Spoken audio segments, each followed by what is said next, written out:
మా వాడికి ఇంకా తగ్గల. మా ఆయన డ్యూటీకి వెళ్ళినప్పుడే నైటే జ్వరం వస్తుంది 2 సార్లు నుంచి. నాకే నిద్ర లేకుండా ఉంటుంది. అసలు ఆ జ్వరానికైతే అల్లాడిపోయాను. మంటలు మండిపోతుంది. మెడిసిన్ వేసి తుడుస్తున్నా సరే అస్సలు తగ్గట్లేదు. మొత్తానికి తేడాగా ఉంది. ఏదేమైనా తెల్లారి హాస్పిటల్కి తీసుకెళ్ళిపోవాలని ఫిక్స్ అయిపోయి మా వారికి రాత్రి ఫోన్ చేసి చెప్పేశాను. ఆయన డ్యూటీ దిగి వచ్చేసరికి 10:30 అయింది. సరే స్టార్ట్ అయ్యి వెళ్ళాం. చెక్ చేయించుకున్న తర్వాత బ్లడ్ టెస్ట్ రాశారు. ముందే చేయించుకుంటా అన్నాడు. తర్వాత అస్సలు అలవం అవ్వలేదు. అక్కడ వాళ్ళు ఏదో ఒకటి ఎలాగలా మేనేజ్ చేసి అయితే బ్లడ్ టెస్ట్ చేశారు. బ్లడ్ రిపోర్ట్ చూడగానే నా ఫిలమెంట్లు రాలిపోయినాయి, గుండెలు జారిపోయినంత పని అయిపోయింది.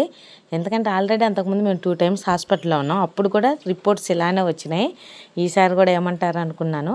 డాక్టర్ గారు అవి కూడా చూసి ఒక 2 days మందులు ఇస్తాను, ఈలోపు తగ్గకుండా బాబు నీరసంగా ఉన్నా ఎలా ఉన్నా ఇమీడియట్లీ వచ్చి జాయిన్ అవ్వండి అని చెప్పారు. మా వారేమో వాళ్ళందరూ అట్లా చెప్తారులే, ఏముండదులే తగ్గిపోయిద్దిలే అని ఆయన ధైర్యంగా చెప్తున్నాడు. ఇంటికి వచ్చి కూర చేసే టైం లేక పచ్చి పులుసు కోడిగుడ్డు అట్టేసి అని తింటారని ఆయన తినలేదు. ఇంకా చివరికి నేనే తినేసా.